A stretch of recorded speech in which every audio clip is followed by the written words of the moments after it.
Camino de servidumbre, de Friedrich Hayek, es una de las obras históricas más importantes a la hora de entender cómo se constituyen los regímenes totalitarios.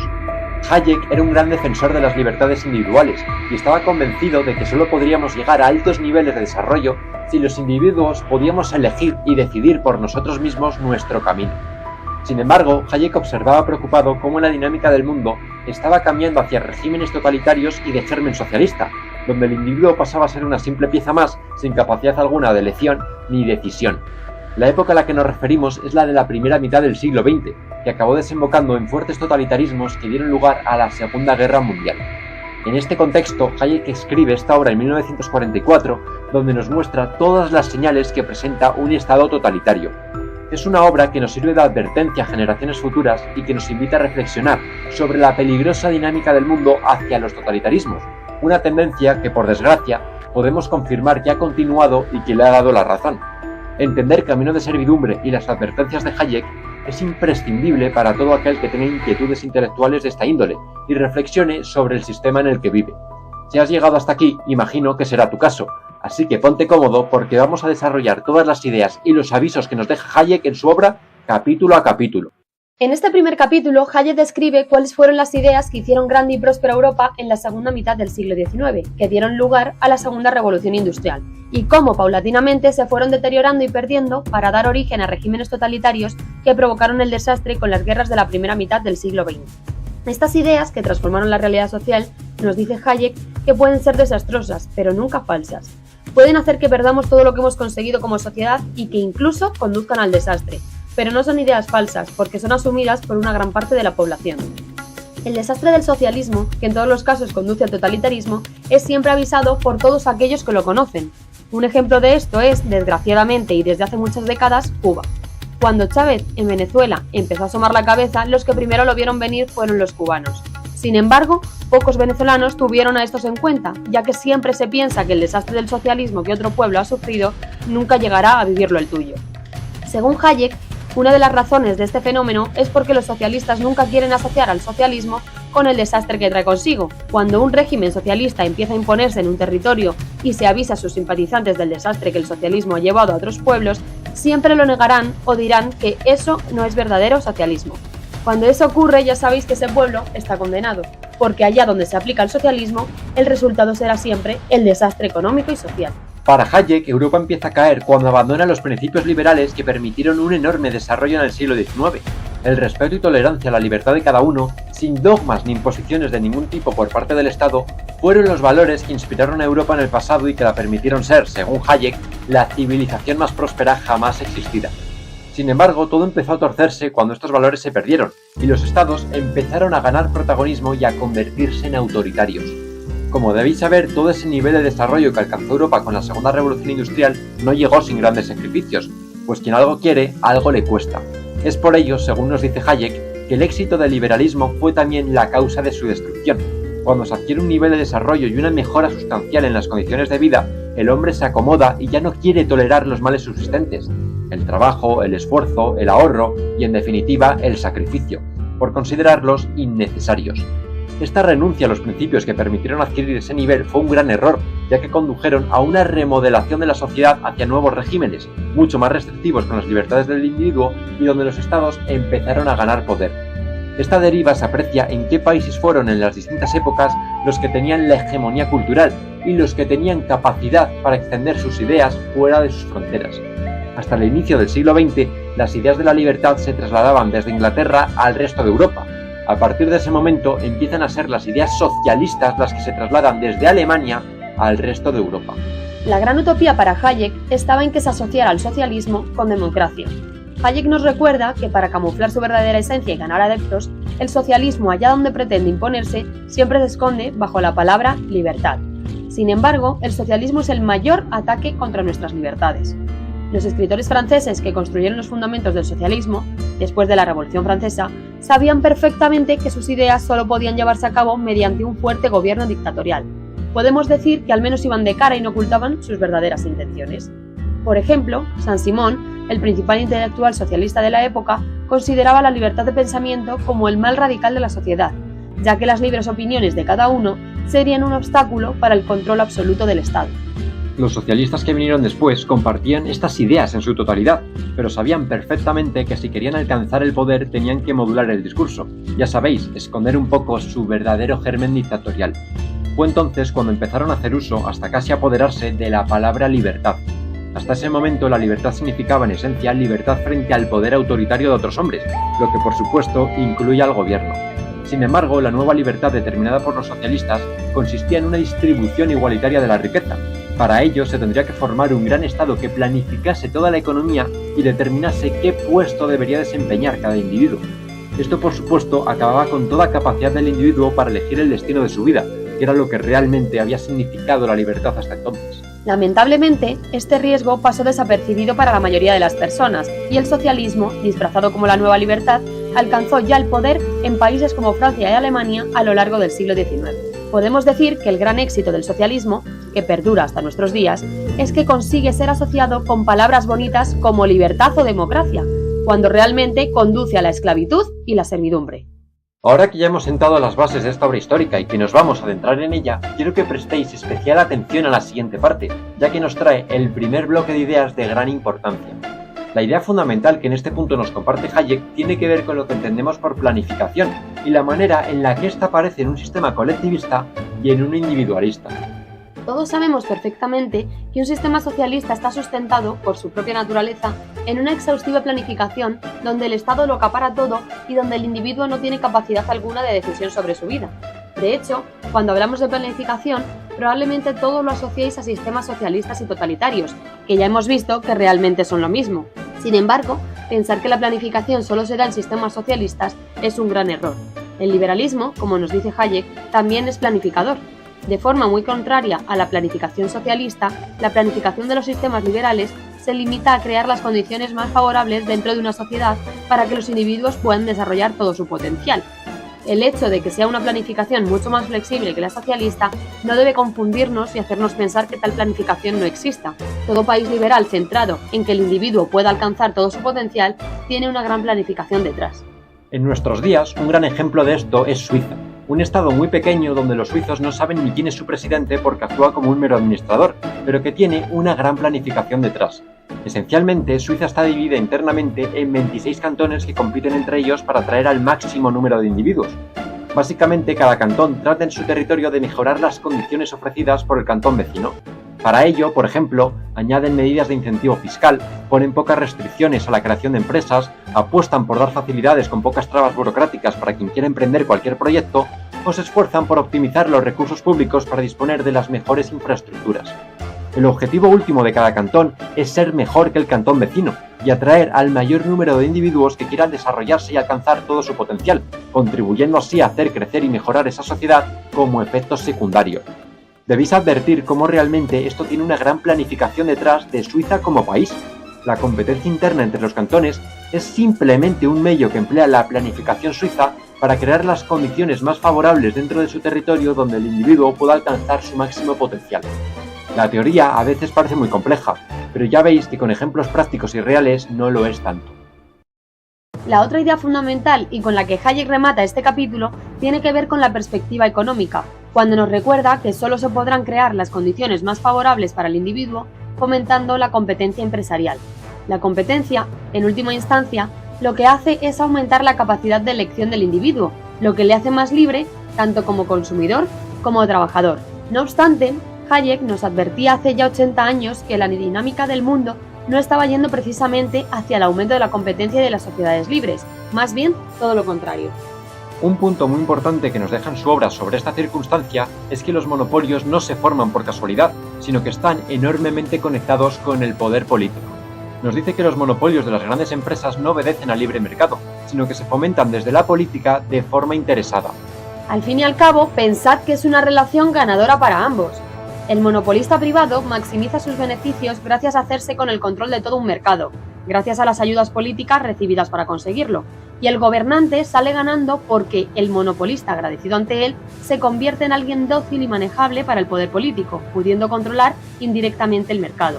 En lo particular, te invito a que reflexiones si crees que esa tendencia que observaba Hayek ha seguido evolucionando o si por el contrario crees que vives en un sistema cada vez con más competencia y más libre.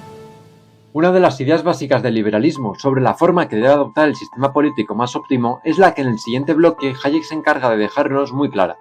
Cuanta más compleja es la realidad política y económica, más necesaria se hace la descentralización sobre la centralización.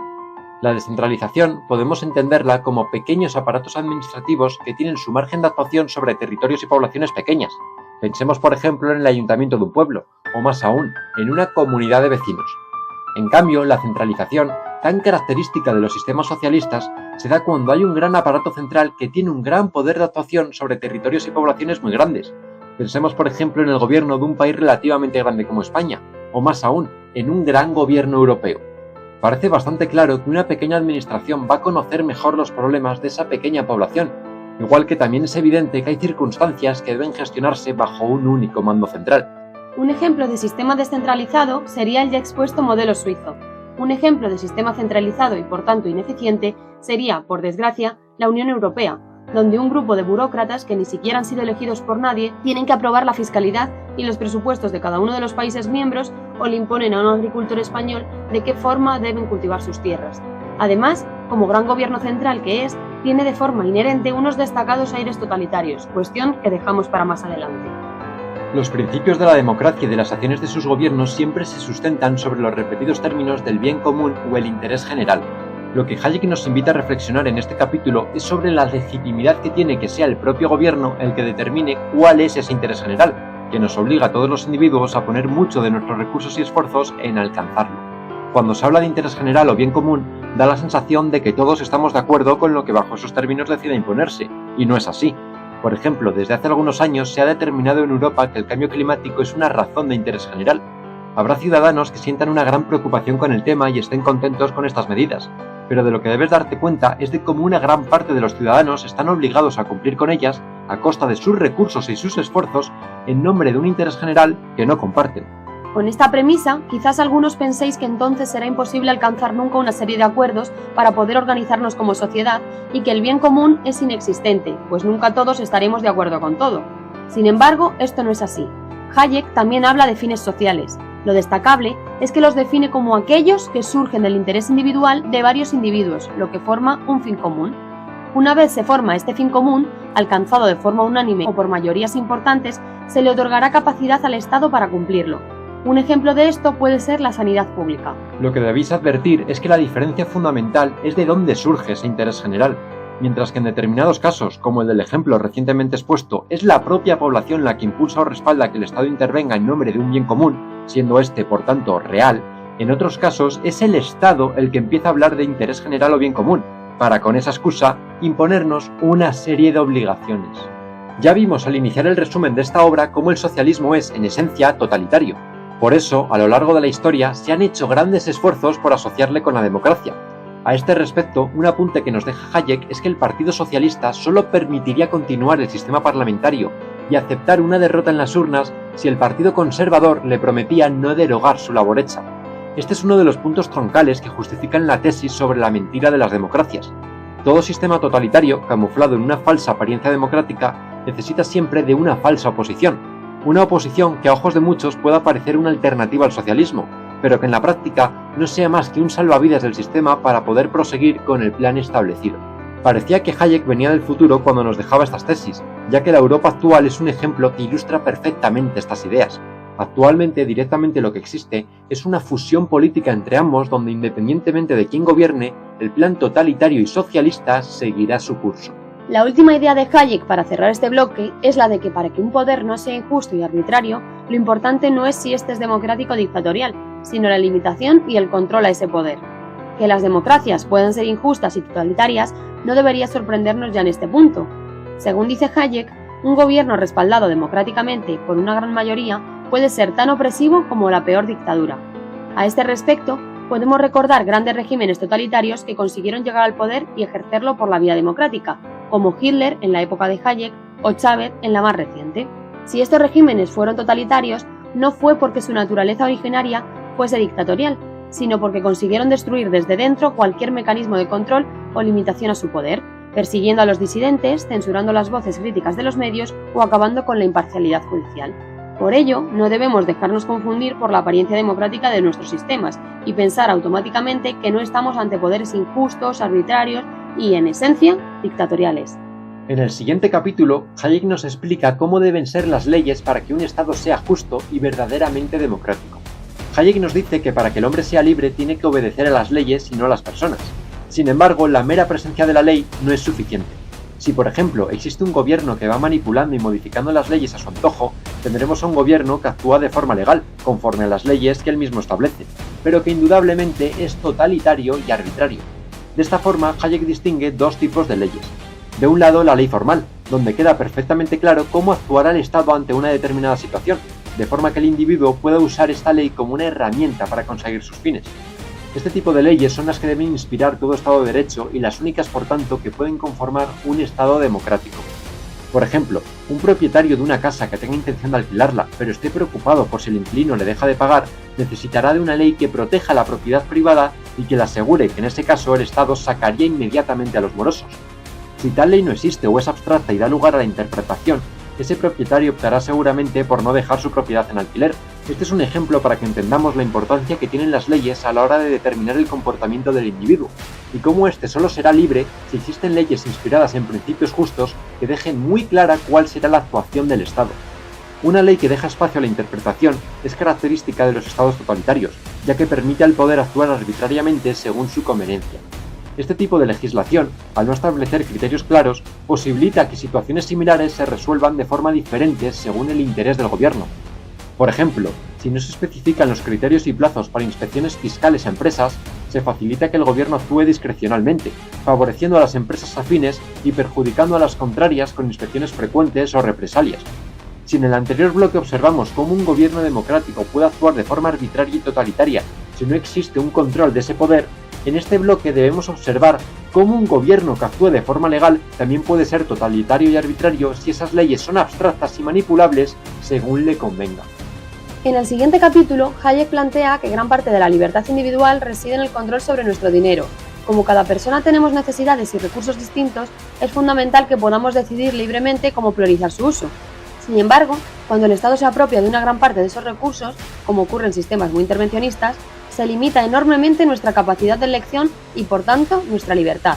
Por ejemplo, si el gobierno decide financiar con una subida de impuestos una gran subida de la pensión a jubilados con la vida resuelta y 2 propiedades, yo podría verme obligado a renunciar a pagar un curso de formación profesional que realmente deseo y necesito para progresar en mi carrera. El error que comete mucha gente es que considera que el aspecto económico es algo secundario y no le da la suficiente importancia o incluso está a favor de que exista un Estado planificador que se haga con el control de tantos de los recursos del individuo.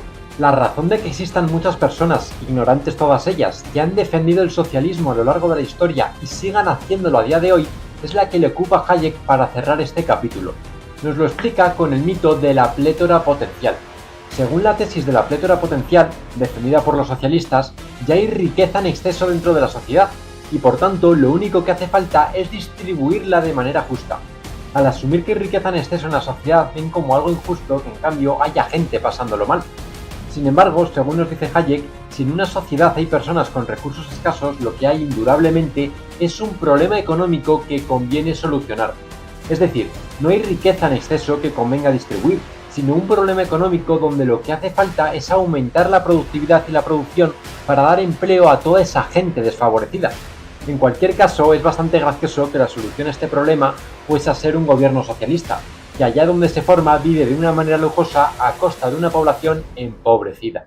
Quiero que prestes especial atención al siguiente bloque porque, a mi juicio, es uno de los más importantes de la obra. En este punto, Hayek reconoce que el sistema de competencia no es justo y que produce desigualdades. Nos dice, además, que no todos tendrán lo que merezcan porque la suerte es, muchas veces, tan importante como los méritos y las capacidades, por lo que ni siquiera atribuye el resultado de esas desigualdades únicamente al esfuerzo de cada uno. Lo importante es que en este sistema tenemos libertad de elección y capacidad de control sobre nuestro destino, y por tanto, este no está a merced de lo que otros hayan determinado para nosotros. Hay que tener en cuenta, además, que la desigualdad también existe en los sistemas socialistas. Ni el mayor planificador clásico busca salvar las desigualdades de rentas entre los individuos, aunque eso sea lo que proyectan.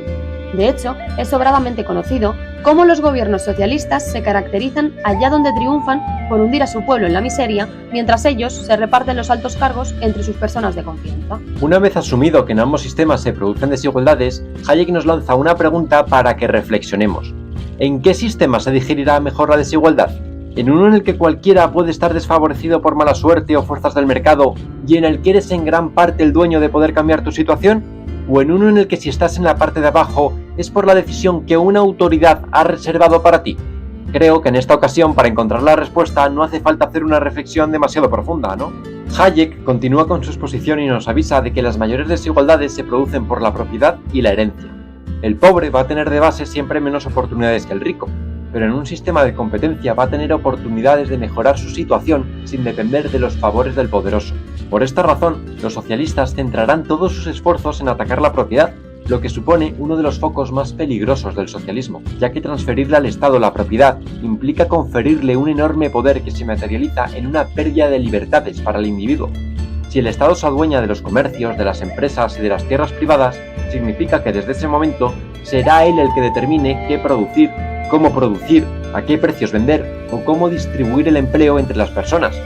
En cambio, en un sistema de competencia, si la propiedad privada está dividida entre varios propietarios, ninguno tendrá el suficiente poder como para determinar la renta y la posición de alguien en particular. Por ello, nuestra libertad solo puede garantizarse en un sistema que defienda y proteja la propiedad privada. A este respecto, y por concluir esta reflexión, Hayek lanza la siguiente pregunta retórica.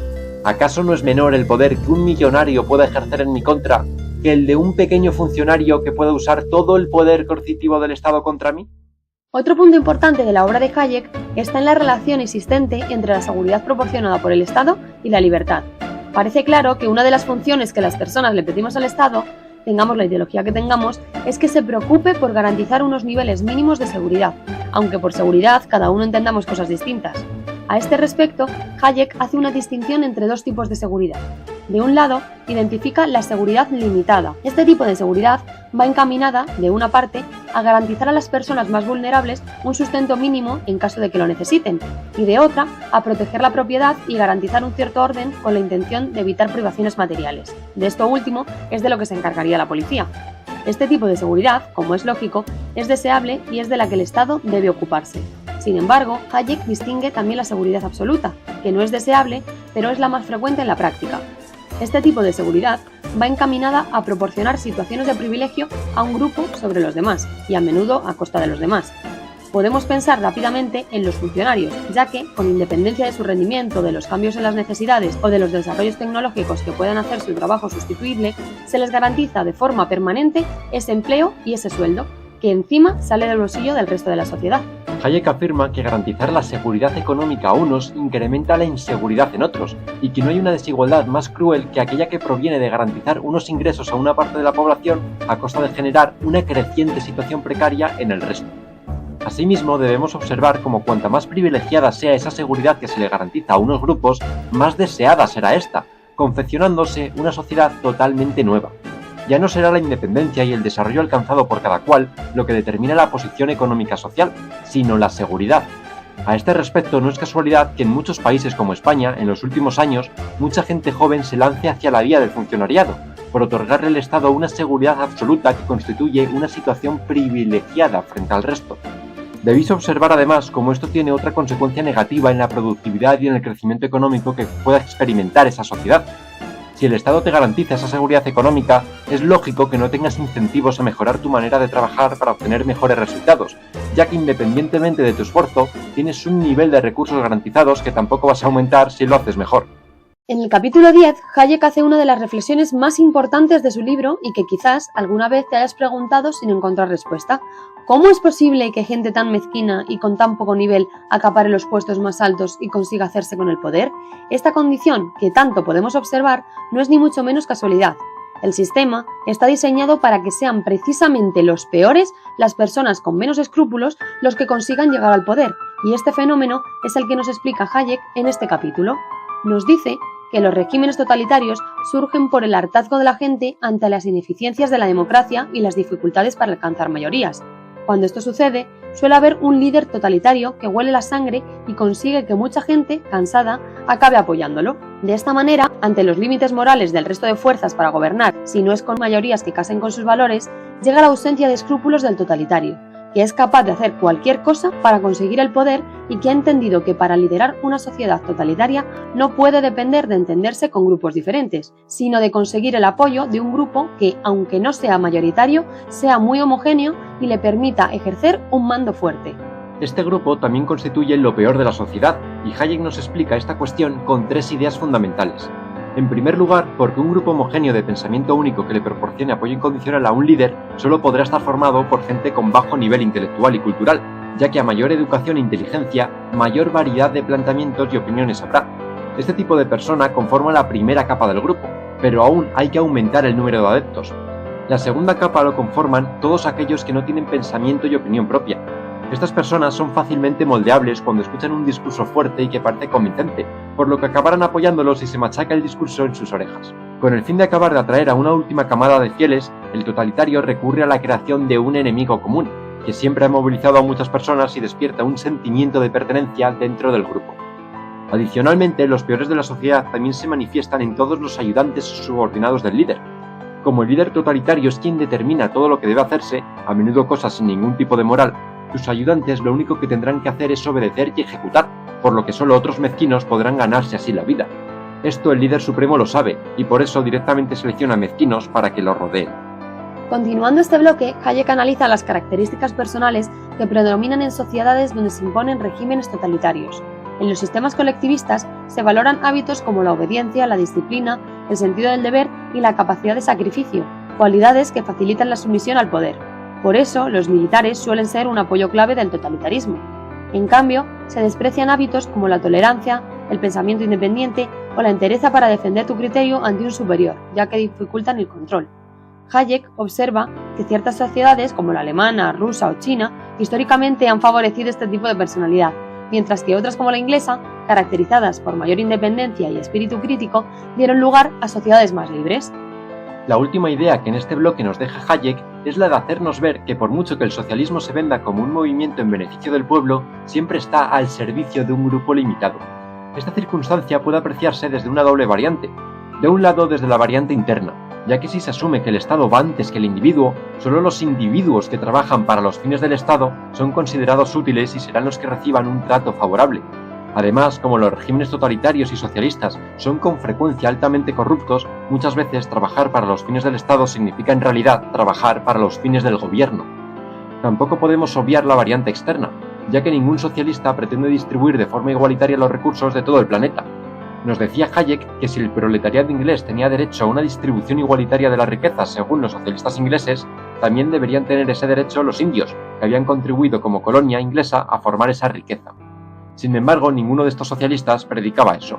Por eso Hayek nos recuerda que en la teoría el socialismo se disfraza de internacionalista, pero en la práctica es altamente nacionalista, como la Alemania nazi o la Rusia comunista. El siguiente tema importante que nos trae Hayek es el de hacernos ver que para que un sistema totalitario se imponga eficazmente, no debe someter forzosamente a la población para cumplir con los fines establecidos, sino que debe conseguir que la gente crea en esos fines, y eso se consigue a través de la propaganda. A este respecto, nos dice Hayek que en la mayoría de los casos el sentimiento de opresión entre la población de los países totalitarios es mucho menor del que podemos imaginarnos, ya que el régimen ha conseguido que la gente piense como ellos desean que lo hagan. Si todas las fuentes de información están bajo un mando único, el totalitario puede servirse de ese poder para difundir su propaganda y configurar las mentes de los individuos en la dirección que elija. Para conseguir este control sobre la información que refuerce al régimen, se siguen dos pasos muy marcados. En primer lugar, se crea un fuerte aparato para difundir la doctrina oficial y reforzar las decisiones tomadas por la autoridad. Este aparato del que nos habla Hayek estará formado por las escuelas y universidades, los medios de comunicación y el cine, algo que actualmente podemos seguir corroborando. Incluso podríamos añadirle alguna nueva variable, como la de las grandes celebridades al servicio del poder político para difundir sus consignas. Con esta práctica, el régimen totalitario consigue el apoyo, o al menos la programación de las mentes, de una gran parte de la población. Sin embargo, existirá una minoría crítica, incómoda para el poder, que se convertirá en el principal foco de ataque del régimen para intentarla hacer desaparecer, lo que nos conduce a la segunda fase del plan. Como la gente tiene que estar convencida de los fines establecidos por el totalitario, se suprimirán todas las críticas porque debilitan el apoyo público. En los últimos años hemos visto cómo en el mundo occidental, el que nos dicen que es el mundo libre, se ha intensificado la censura y el señalamiento de estas voces críticas, hasta límites que, desde luego, deberían ser suficientes para saber que vivimos en auténticos regímenes totalitarios. Además, como indica Hayek, no se persigue únicamente a las voces críticas con cierta influencia, sino a todo aquel que por su cuenta pretende encontrar búsquedas alternativas de conocimiento. Esta persecución de la investigación desinteresada de la verdad y de todo lo que se asocie con el pensamiento libre está fundamentada en que conduce a respuestas que se salen de lo que el sistema totalitario nos marca como cierto, y ya hemos visto cómo el régimen aspira a aumentar el número de personas sin pensamiento propio, ya que son más fácilmente manipulables. Ejemplos que nos trae Hayek de su época sobre esa guerra contra la búsqueda del conocimiento son la quema de libros de los nazis o la persecución del régimen ruso a los jugadores de ajedrez, por contribuir el ajedrez al desarrollo intelectual. Llegando al final de la obra, Hayek nos trae un tema muy interesante y fácil de comprender, lo cual, llegados a este punto, es de agradecer. Se trata de la moral y de cómo ésta solo puede estar presente en el individuo. Hayek reconoce que los jóvenes de su época, algo que podemos extender a la nuestra, están más indignados con las injusticias sociales que las anteriores generaciones. Sin embargo, se creen moralmente superiores y no es verdad. La explicación de esta interesante cuestión es la siguiente. La verdadera moral consiste en determinar de forma individual lo que es justo y en base a eso hacer sacrificios por decisión propia, es decir, de forma no impuesta. Lo que sucede ahora es que todas esas personas tan aparentemente concienciadas con las injusticias sociales realmente están arrodilladas ante lo que los poderes políticos determinan sobre lo que es justo y solo en base a eso apoyan esas causas y se creen moralmente superiores. Por ejemplo, actualmente hay aparentemente mucha gente concienciada con el cambio climático y que defiende las medidas impuestas, algunas tan totalitarias como no poder entrar con el coche en muchas ciudades. Para empezar, si desde el poder político y los medios de comunicación no se hubiese planteado el problema del cambio climático, la mayoría de estas personas ni conocerían del asunto. Pero además, es bastante evidente que la gran mayoría de estas personas que se creen moralmente superiores por defender esta causa no harían el sacrificio de forma voluntaria de no usar el coche. Si no usan el coche es porque quizá en su ciudad esté prohibido hacerlo, pero jamás harían ellos el esfuerzo si tal prohibición no existiera. Por ello debemos observar cómo no solo el colectivista socialista no tiene una moral superior a la del resto, sino que directamente la moral es inexistente en ellos, ya que únicamente hacen seguidismo de las corrientes políticas y actúan en base a lo que les dicen que es bueno o malo, y justo o injusto. En su capítulo final, Hayek anticipa la creación de un gobierno supranacional en Europa encargado de planificar la política y economía de todos los países, algo que acabaría materializándose después de escribir la obra con la creación de la Unión Europea. Desde su perspectiva, esto suponía un riesgo grave por la centralización excesiva de un gran gobierno. Nos avisaba de que gobernar una región tan diversa implicaría conflictos inevitables que solo podrían resolverse mediante coerción, alertándonos así de la pérdida de soberanía de los Estados miembros, y nos aseguraba que los británicos jamás aceptarían tal pérdida de control político sobre su territorio, anticipando con precisión su salida de la Unión Europea. Sin embargo, el aporte más importante que nos hace Hayek sobre la creación de un gran gobierno internacional de estas características es que realmente las intenciones detrás de esa creación están mucho más relacionadas con aspirar a conseguir un poder totalitario que con un sentimiento internacionalista entre países europeos. El fundamento de esta afirmación, como acabamos de señalar con el ejemplo de Reino Unido, es que las grandes potencias no van a tolerar someterse a una autoridad superior. Lo que harán será servirse de esas instituciones internacionales para imponer su voluntad al resto de naciones.